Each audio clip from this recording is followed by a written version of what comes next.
முன்னாள் அமைச்சர் திரு டி.ஆர். பாலு அவர்கள் என் மீது தொடரப்பட்ட அந்த அவதூறு வழக்கில் இன்று நேரடியாக நான் இந்த சம்பந்தப்பட்ட வழக்கில் கடந்த ஒரு 3 மணி நேரமாக திரு டி.ஆர். பாலு அவர்களே நேரடியாக குறுக்கு விசாரணை செய்வதற்கு ஒரு வாய்ப்பு கிடைத்தது. அதற்கு உறுதுணையாக இருந்த நம்முடைய எல்லா வழக்கறிஞர் பெருமக்களுக்கும் முதல் என்னுடைய நன்றிகளை தெரிவித்துக் கொள்கின்றேன். அதே போல நான் திராவிட முன்னேற்ற கழகத்தினுடைய அமைப்பு செயலாளர் திரு ஆர்.எஸ். பாரதி அவர்கள் மீது தொடுத்திருந்த அவதூறு வழக்கு என்று ஆர்.எஸ். பாரதி அவர்கள் வராத காரணத்தினால அடுத்த ஒரு தேதிக்கு மாற்றப்பட்டிருக்கிறது. எப்பொழுதும் சொல்வதைத்தான் இன்றும் சொல்லுகின்றேன். இந்தியாவில் குறைந்தபட்சமான வழக்கில் மட்டும்தான் அந்த வழக்கு சம்பந்தப்பட்டவங்க வழக்கை எடுத்து நேரடியாக வாதிடுவார்கள்.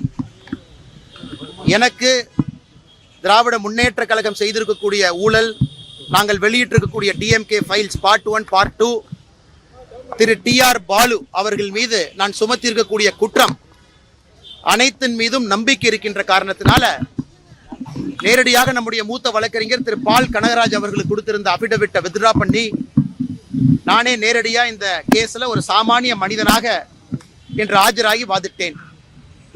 அது அவருக்கு 2.25 காலுக்கு விமானம் இருந்த காரணத்தினால அவங்க குறுக்கு விசாரணை 3 மணி நேரத்திற்கு பிறகு மறுபடியும் இன்னொரு புதிய தேதி வேண்டும் என்ற காரணத்தினால இன்று குறுக்கு விசாரணை ஒத்தி வைக்கப்பட்டிருக்கிறது. தொடர்ந்து நானே இந்த வழக்கில் நம்முடைய மூத்த வழக்கறிஞர்களுடைய உறுதுணையில் இந்த வழக்கை வாதாட இருக்கின்றேன். நிச்சயமாக திராவிட முன்னேற்ற கழகத்திற்கு இந்த வழக்கு மூலமாக ஒரு பாடத்தை புகட்டுவோம் என்கின்ற முழு நம்பிக்கை எங்களுக்கு இருக்கு. இன்னைக்கு 3 மணி நேரம் பண்ணீங்க. அது மட்டும் இல்ல, சாமானிய மனிதர்கள் நம்முடைய உரிமைக்காக நாம் பேசும் பொழுது நம்முடைய வழக்கை நாமளே கோர்ட்ல எடுத்து வாதாட முடியும் என்பதற்கும் இன்னைக்கு கோர்ட்ல நடந்த சம்பவம் ஒரு சாட்சியாக இருக்குது. எவ்வளவு பெரிய மனிதர்களாக எப்படிப்பட்ட பொறுப்பில் இருந்தாலும் கூட எந்த ஒரு சாமானிய மனிதனும் தன்னுடைய சொல்லியிருக்கக்கூடிய குற்றச்சாட்டின் மீது நம்பிக்கை இருக்கும் பட்சத்தில் நாம வாதாடலாம் அப்படிங்கிறது தான் நாங்கள் இன்று செய்திருக்கின்றோம், தொடர்ந்து செய்வோம். எனக்கு பத்திரிகை நண்பர்களுக்கு இந்த வழக்கு சம்பந்தமான அப்டேட், ஏன்னா என்ன கிராஸ் கொஸ்டின் பண்ணோம், என்ன பதில் சொன்னாரு, என்ன கேள்வி கேட்டோம் அப்படிங்கிறது இப்போ நான் சொன்னா அது சப்ஜுடிஸ் மேட்டருங்கிறனால நான் பேச முடியாது. அதனால் முழுமையாக முடித்த பிறகு அது உங்களுக்கு பொதுவெளியில நான் கேட்டிருக்கக்கூடிய எல்லா கேள்விகளும், சேது சமுத்திர கெனால் ப்ராஜெக்டிலிருந்து, சாராய ஆலையிலிருந்து, குடும்பம் நடத்தக்கூடிய நிறுவனத்திலிருந்து, இன்று அவர் கோர்ட்டுக்கு வந்த கார் எந்த நிறுவனத்தினுடைய பெயரில் இருக்கு, அவருடைய அஃபிடவிட், வாங்கியிருக்கக்கூடிய கடன், இது சம்பந்தமான எல்லா கேள்விகளையும் கூட இன்று கேட்டிருக்கின்றோம். அடுத்து வரக்கூடிய குறுக்கு விசாரணையின் பொழுது இன்னும் நிறைய கேள்விகளை கேட்க இருக்கின்றோம். அதனால் பத்திரிகை நண்பர்களுக்கு வேற கேள்வி இருக்குதுன்னா கேளுங்கண்ணே, பதில் சொல்றோம். ஏங்கண்ணே கேள்வி இருக்கா சொல்லுங்கண்ணே. ஐயா, அவருடைய கிராஸ் எக்ஸாமினேஷன் கண்டினியூ ஆகுதுங்க ஐயா. 2.25 காலுக்கு விமானம் இருப்பதாக அவருடைய வழக்கறிஞர் அவர்கள் நீதிமன்றத்தில் சொன்னாங்க. அவங்க கேட்டுக்கொண்டதன்படி ஒரு புதிய தேதி கேட்டிருக்கிறாங்க. அந்த புதிய தேதியில மறுபடியும் அந்த கிராஸ் எக்ஸாமினேஷன் குறுக்கு விசாரணை கண்டினியூ ஆகும் ஐயா. ஐயா, அவருக்கு மார்ச் முழுவதுமே பாராளுமன்றம் இருக்கின்ற காரணத்தினால அவர்கள் நீதியரசரின் முன்பு பாராளுமன்றம் முடிந்த தேதியை கேட்டிருக்கிறாங்க. ஏப்ரல் முதல் வாரத்தில் ஏப்ரல் 7ஆம் தேதி அந்த தேதி கொடுத்துருக்காங்க. ஏப்ரல் 7ஆம் தேதி அண்ணா. ஆர்.எஸ். பாரதி அவர்கள் அவர்களுடைய தேதி எப்பனா மார்ச் 10ஆம் தேதி அவருடைய வழக்கு அன்னைக்கு நடக்குங்க. ஆமாங்க அண்ணா. அண்ணா கேள்வி அண்ணா கொஞ்சம் சத்தமா கேளுங்கண்ணே.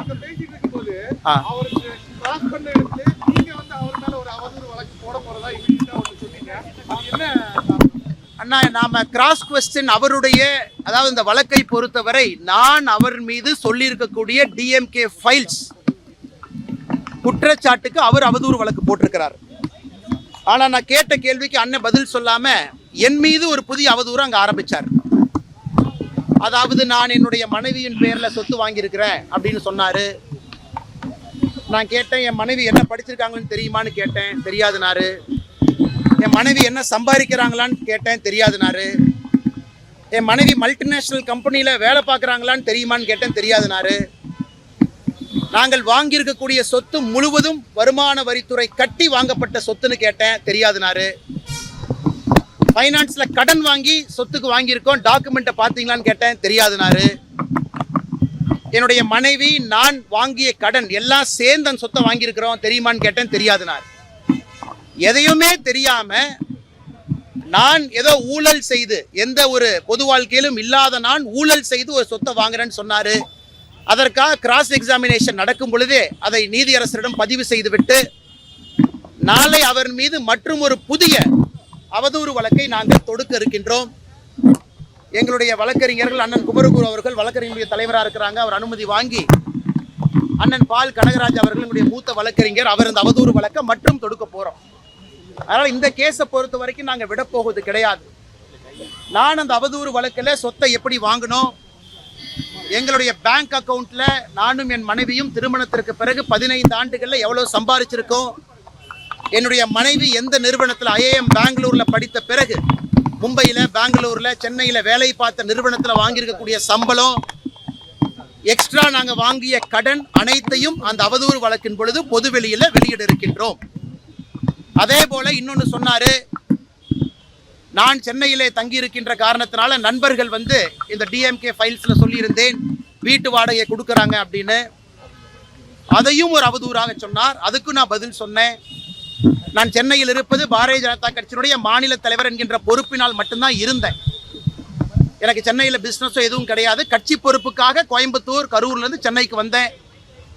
அப்போ கட்சிக்கும் நம்முடைய வீட்டுக்கும் இருக்கக்கூடிய தொடர்பு, கட்சிக்கு என்னுடைய நண்பர்கள் யாரெல்லாம் எனக்கு சார்பாக கட்சிக்கு பணம் கொடுத்துருக்குறாங்க, அந்த பணத்தை கட்சி எப்படி எனக்கு பேங்க் அக்கவுண்ட்ல செலவு பண்ணியிருக்காங்க, எல்லாத்தையும் இந்த அவதூறு வழக்கில் கொண்டு வர போகிறோம். நான் ஜென்ரலாக யாராச்சும் பேசினா அவதூறு வழக்கெல்லாம் நான் போடவே மாட்டேன். ஆனால் இதில் TR பாலு அவதூறு வழக்கு போட்டதில் நான் இன்னைக்கு ஆஜராகி கேள்வி கேட்கிறப்ப மறுபடியும் தப்பிப்பதற்காக ஒரு புது அவதூறை சொன்னதற்காக அவர் மீது மற்றும் ஒரு அவதூறு வழக்கை தொடுக்க இருக்கின்றோம். அதில் எல்லாம் வெளியே வரட்டும். நான் ஏற்கனவே DMK பார்ட் ஃபைல்ஸ் வெளியிட்ட பொழுது கடந்த 20 ஆண்டுகளாக என்னுடைய மொத்த சொத்து பட்டியலை வெளியிட்டோம். இந்த முறை TR பாலு அவர்கள் மீது தொடுக்கக்கூடிய அவதூறு வழக்கின் பொழுது நானும் என்னுடைய மனைவியும் நான் அரசியலுக்கு வந்த பிறகு வாங்கிய சொத்துக்கள் ஏதாவது இருந்தால் ஒரு விவசாய நிலம் வாங்கியிருக்கிறோம். அந்த விவசாய நிலத்திற்கு பணம் எங்கிருந்து வந்தது எல்லாம் பொதுப்படையில் இருக்கும். கடன் வாங்கியிருக்கிறோமா 2.5 கோடி ரூபாய் கடன், அதுவும் பொதுப்படையில் இருக்கும். அதனால் நேர்மையான அரசியலை முன்னெடுக்க வேண்டும் என்று நினைக்கக்கூடிய நான் அந்த கடினமான பாதையில் பயணிச்சு தான் ஆகணும். எனக்கு இந்த TR பாலு அவர்கள் மீது நான் தொடுக்கக்கூடிய புது அவதூறு வழக்கு என்பது இதையெல்லாம் பொது வெளியில் பத்திரிகை நண்பர்கள் மூலமாக தமிழக மக்களுக்கு சொல்வதற்கு ஒரு வாய்ப்பாக பயன்படுத்தி எல்லாத்தையும் வெளியே சொல்வதற்கு இந்த அவதூறு வழக்கை பயன்படுத்தி கொள்ள இருக்கின்றோம். நீங்க பேசும்போது அவர் சில விஷயங்களை பதில் சொல்றதுக்கு ரெடியானாரு, இல்ல அவர் பதில் சொல்லாம அவர் அட்வொகேட் வந்து அவர் பேச விடாம அண்ணா, ஒரு மூத்த தலைவர் அவர்கள் அவரே சொல்லியிருக்கிறார், நான் திராவிட முன்னேற்ற கழகத்தில் 58 ஆண்டுகளாக உறுப்பினராக இருக்கிறேன். 68 ஆண்டுகளா? நாங்கள் நிறைய கேள்விகள் கேட்டோம். எதற்கு தஞ்சாவூரில் வடசேரி பகுதியில் உங்கள் மீது 14 ஆண்டுகளாக தொடர்ந்து கருப்பு தினமாக வடசேரி மக்கள் அந்த பகுதியில் கருப்பு தினத்தை அனுசரிக்கிறாங்க, எதற்காக வேறு வேறு தலைவர்கள் உங்கள் மீது நீங்கள் கப்பல் வாங்கியதெல்லாம் சொன்னாங்க, அவங்க மீதெல்லாம் அவதூறு வழக்கு தொடுத்தீங்களா? சுப்பிரமணிய சாமி அவர்கள் மீது, மேடம் ஜெயலலிதா அவர்கள் மீது, இவர்கள் மீது, அண்ணன் MK அழகிரி அவர்கள் மீது அதெல்லாம் ஸ்பெசிஃபிக்காக கேட்டோம். MK அழகிரி அவர்கள் நீங்கள் ஊழல் செஞ்சனால தான் 2009 கேபினெட்ல இல்லைன்னு சொன்னாரு, அழகிரி அவர்கள் மீது அவதூறு வழக்கு தொடுத்தீங்களான்னு கேட்டோம்.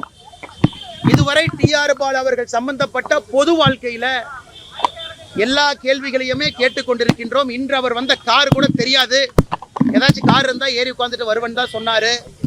அதையும் ஆழமாக கேட்டிருக்கின்றோம். காரணம், தமிழக மக்களுக்கு இதன் மூலமாக பல விஷயங்களை தெளிவுபடுத்துவதற்கு ஒரு வாய்ப்பாக பார்க்கின்றோம். நீதியின் மீது முழு நம்பிக்கை இருக்கிறது, நீதி வெல்லும் என்கின்ற முழு நம்பிக்கையும் இருக்கு. அதனால் அடுத்த கிராஸ் எக்ஸாமினேஷன் அதை கண்டினியூ பண்ண போறோம்.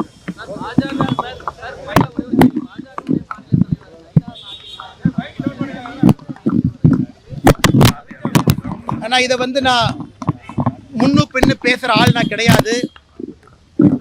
இதற்கு கோயம்புத்தூர் சட்டமன்ற உறுப்பினர், தெற்கு தொகுதி சட்டமன்ற உறுப்பினர், பாரதிய ஜனதா கட்சியினுடைய மகளிர் அணி அகில இந்திய தலைவி, அவங்க மகளிர் அணியினுடைய அகில இந்திய தலைவி திரு வானதி அவர்கள் வருத்தம் தெரிவித்த பிறகு இந்த பிரச்சனை முடிந்ததாகத்தான் நான் நினைக்கின்றேன். காரணம், ஒரு பாரதிய ஜனதா கட்சியினுடைய அகில இந்திய மகளிர் அணி தலைவி ஒரு கருத்து சொல்றாங்கன்னா அது கட்சியினுடைய கருத்து தான்.